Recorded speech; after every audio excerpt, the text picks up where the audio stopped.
a doctor of physical therapy, and I'm also someone who struggles with joint hypermobility and instability. Specifically, I have a condition called hypermobile Ehlers-Danlos syndrome. This hypermobility can cause a host of other related issues like fatigue, anxiety, gut issues, bowel issues, migraines, you name it. I wanted to create these videos to share the tips, the tricks, the resources that have helped me get my life back over the years. These are not official medical or PT advice, so please always consult your local healthcare provider before making any changes. Thank you.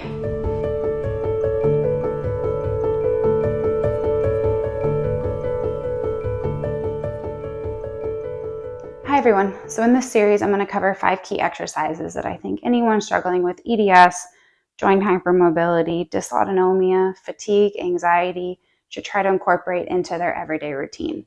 You don't have to do them all at once, and I recommend finding times a day where it feels right to put them in, where it feels like they're helpful. All of these exercises are geared to not only address the body, but to address the nervous system and help us to feel more safe and secure in our body and to overcome the stresses of every day. So the first exercise is just diaphragm breathing. Diaphragm is a very underrated muscle. It goes right here at the bottom of our rib cage, kind of slices right across us. When we breathe in, it's supposed to expand down, which creates a vacuum that lets breath in. When we exhale, it should naturally relax, kind of springboards back up, and that pushes the air back out. Typically, about 70% of our breath should be coming from our diaphragm, which means that 70% of our breath should be moving into that stomach space, that abdomen space. 30% or so might be coming through our chest or extra rib cage. We have learned over time, it seems more and more so, to not use this muscle as much. I think that's for a variety of reasons. I'm guessing partly because we like to suck it in all day and we're told that we should. I think also we slouch all day at a computer, and so it makes that breath literally unavailable and uncomfortable to us. Also, I'll cover this in a minute, but the more stressed you are, the less your diaphragm works. But the cool thing is you can use it in inverse. So the more you use your diaphragm, the less stressed you'll be. So in addition, if you're breathing down here, you're not using these muscles. Now, these muscles are intended to be used for breath when necessary, like when working out really hard, when surprised, when doing a hiccup or a cough.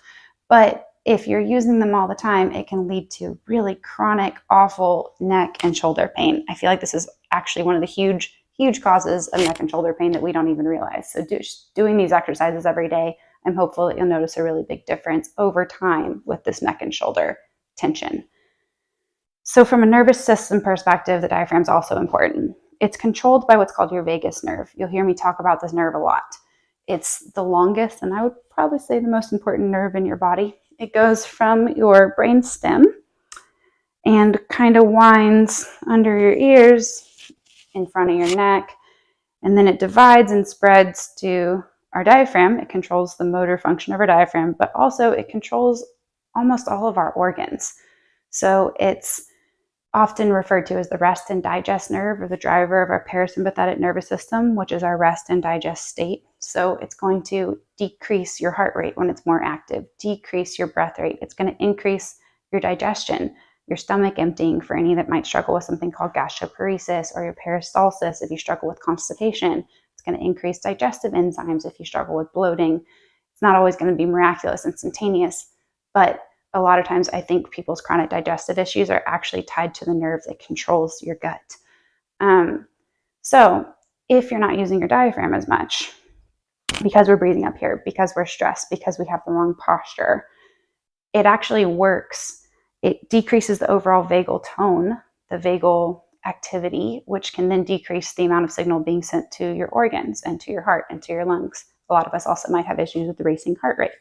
So the good news is, if you can then kind of encourage activity in your diaphragm, you can actually increase your vagal tone, increase that vagal activity, which is going to decrease stress throughout your body. It's also a huge driver of controller of your stress and tension in all your muscles, but it's going to decrease your heart rate, your lung rate, and increase that digestive capacity. And it's so simple. So how you're going to work on it.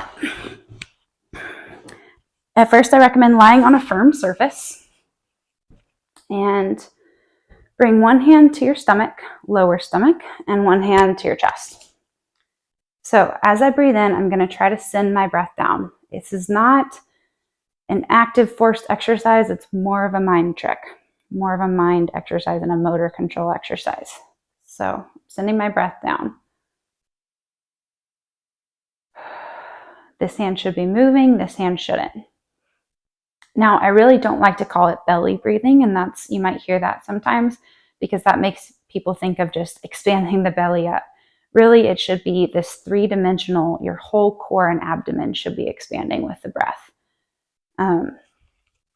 So what I like to imagine instead is a jug of water that's sitting in the middle of your abdomen.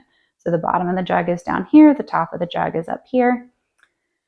As you breathe in, your breath is filling that jug three-dimensionally. Picture that your breath is water flowing down, down, down, down, down. So this area is going to fill before here, before here, before here, and again, three-dimensionally. So not just up, but actually into your back as well. So here we go, inhaling. As I inhale, I can actually feel my back press a little bit harder into the table underneath me. You'll notice a little bit of movement in this hand, but not too much.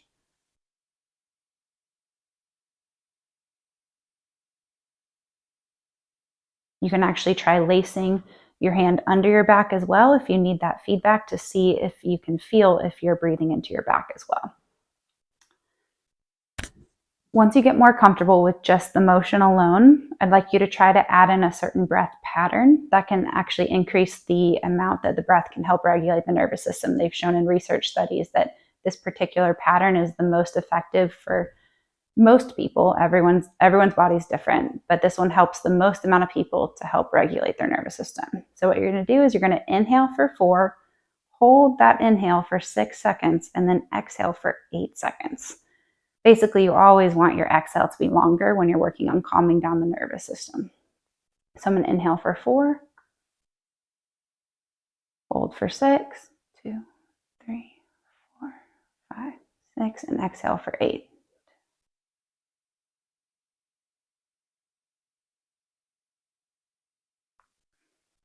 Okay, so I would try to do at least 10 to 15 breaths of that if you can in a session. Twice a day is preferred, but if you can only fit in once a day, that's fine. It's also great for helping you relax before bed. Once you get more comfortable with this, often that takes a week or 2. I would like you to do some breaths per day sitting up. I'd still like you to try to do some laying down as well. So you'll sit up. At first, if it feels good, you can have a back support, but preferably I'd like you to have your core lightly engaged, sitting up straight on a firm surface. It's just easier to activate the right muscles. You're going to have one hand down here and one hand up here. Same concept. I want you to picture breathing, sending the breath down, filling the back and the stomach here and the pelvic floor. And then on the exhale, you'll notice that the pelvic floor gently rises back up naturally and everything here shrinks in. Again, you shouldn't notice shoulders shrugging, any sort of neck tension. If you do, try to just shake it off and reset. Another way that you can try in sitting that's a little bit different activation, but still really helpful, is picture your rib cage is like an umbrella. So top of the umbrella, bottom of the umbrella. As you breathe in, that umbrella is expanding three-dimensionally. So right here is a three-dimensional circle expanding out. I like to actually have my hands here to visualize. And this can be really helpful because it can help you to get that side-to-side and back-to-back expansion a little bit more. And you'll notice you're probably going to be able to keep that lower core on a little bit better. Okay, so that's it. Trying to pepper that in anytime that you're anxious or stressed throughout the day, but also at least one time a day, no matter what. Try to put reminders on your phone at first. I find it really, really helpful. We kind of have to convince ourselves that it's useful at first and make it your own. In future videos, I'll talk about some different breath patterns that you can do that can help with different scenarios. Like I said, some people's bodies just like one more than the other. And the other thing to think about that might help this be a little bit more enriching is breath has been used across different spiritual practices for a really long time because it is this awesome phenomenon that ties the external world with our internal world. So use this as you want, but you can picture exhaling out the things that aren't working for you that day. Maybe it's pain, tension, holding patterns, trauma patterns, just annoyance at someone you're working with, and inhaling in whatever it feels like you need that day. Try to inhale in an image of health or joy or peace that maybe you'd given up on that day and hadn't even realized it. And that's it. I hope you enjoy and let me know what you think.